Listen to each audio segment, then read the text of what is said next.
Narito na naman tayo para sa isang napaka-sweet at nakakakilig na love story nila Kalingap Edu at Ate Viancy. Ulat mo ay aking makilala. Para sa pagpapatuloy ng ating love story ay pag-uusapan nga natin ngayon ang date ng NC Love Team na unang beses sa Ilog.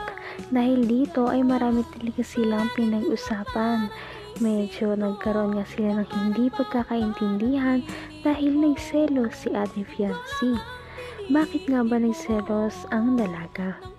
Ngayon, dinala kasi ni Kalingap Edu si Ate Viancy sa tabing ilog at naalala ni Ate Viancy noong mga nakaraang vlog ni Kalingap Edu na may dinala pala itong ibang babae sa parehong ilog na yun. Kaya naman, ayun, nagselos talaga si Ate Viancy at kahit hindi niya ipahalata, ay halata naman.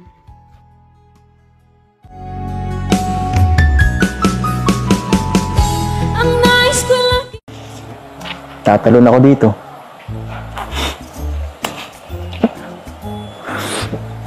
Sige po. Joke lang. Joke lang. Kamusta naman po pala kayo? Hindi po kayo nag-scout? Hindi. Ayoko mag-scout. Nakakailangan naman po kayo vlog pag sa isang araw. Huwag mo na yung tanongin yun ako. Hayaan mo na lang yun. Dapat po nagpapahinga kayo. Papahinga. Eh, ikaw ang pahinga ko eh. Paano yan? Ito na ang pahinga ko, no? Ito na ang pahinga ko. Kung nakita ka pa minsan-minsan, nakakabawas sa pagod ko yun.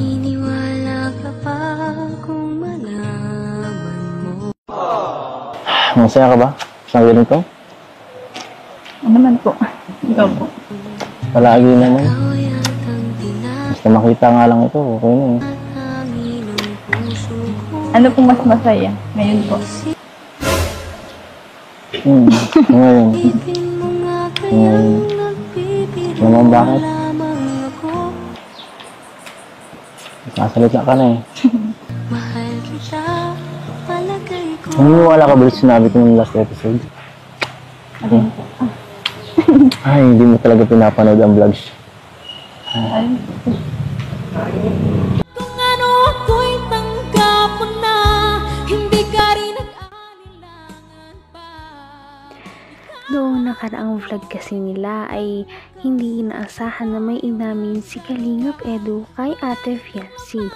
Paano pa naman umamin nito na parang nagugustuhan niya na daw talaga si Ate Viancy at hindi lamang ito dahil sa kanilang love team. Alin po?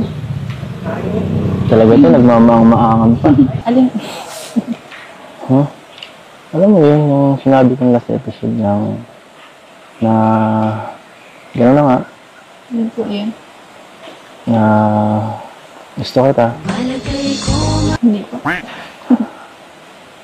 Grabe. Hindi ka talaga nagtitiwala sa akin, no? Grabe naman. Bakit naman ganun? Seryoso naman ang pag-ano ko nun, ah. Hindi niya naman po kasi.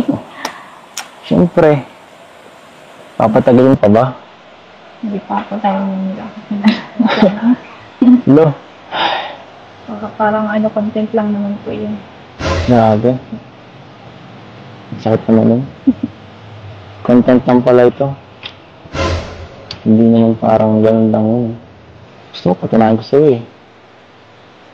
Gusto ko, tumalon pa ako dyan para malaman mo, seryoso ako. Hindi ka naniniwala.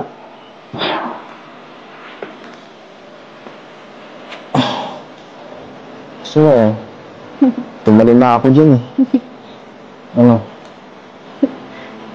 Hatalon talaga ako. Lalo po kayo. Hindi mo ko pipigilan?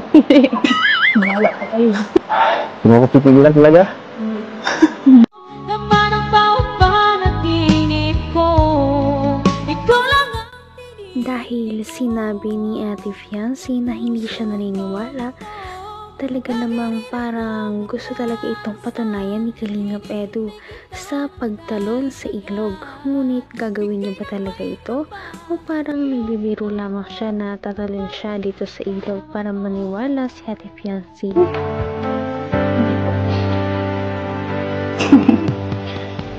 Lalap ka dyan. Marunong naman try mo lang.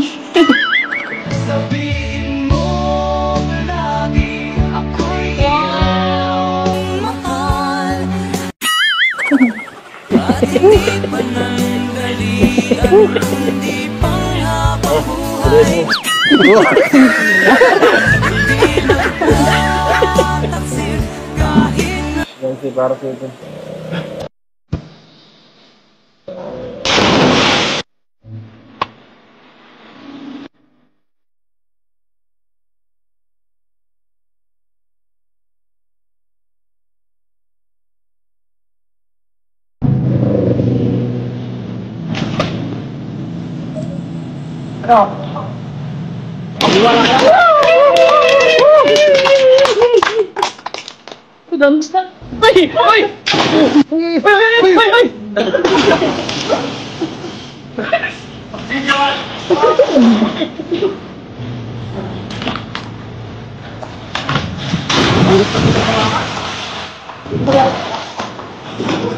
Ilan kita? Okay.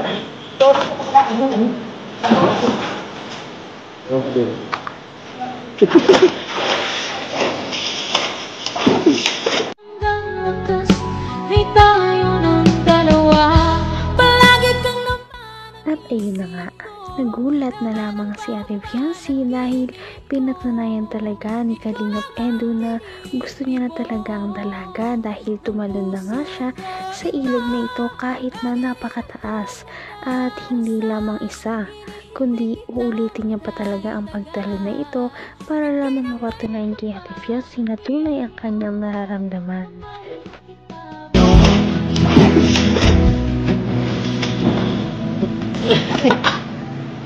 Saan ka tawag doon? Yan. Kailan sa kapit? Hello. Hello. Dito. Niwala ka na? Papa. Niwala ka na to.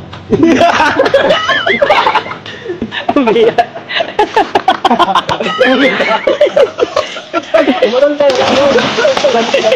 Nagpot. Nahirap pa sa katawan niya eh.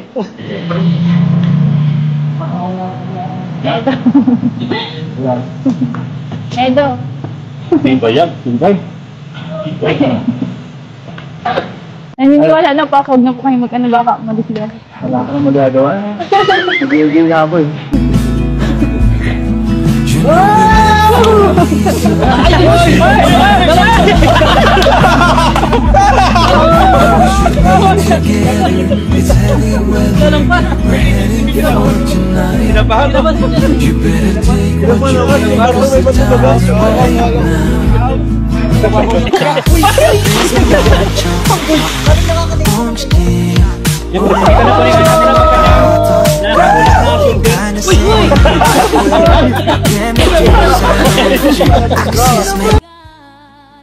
Grabe naman talaga ang dedikasyon ni Kalingap Edu kay Ate Fiancee dahil kahit na medyo takot siya sa mga matataas ay talaga namang tinalon niya pa rin ang ilog na yon para lamang mapatunayan kay Ate Fiancee na gusto niya na talaga ang dalaga.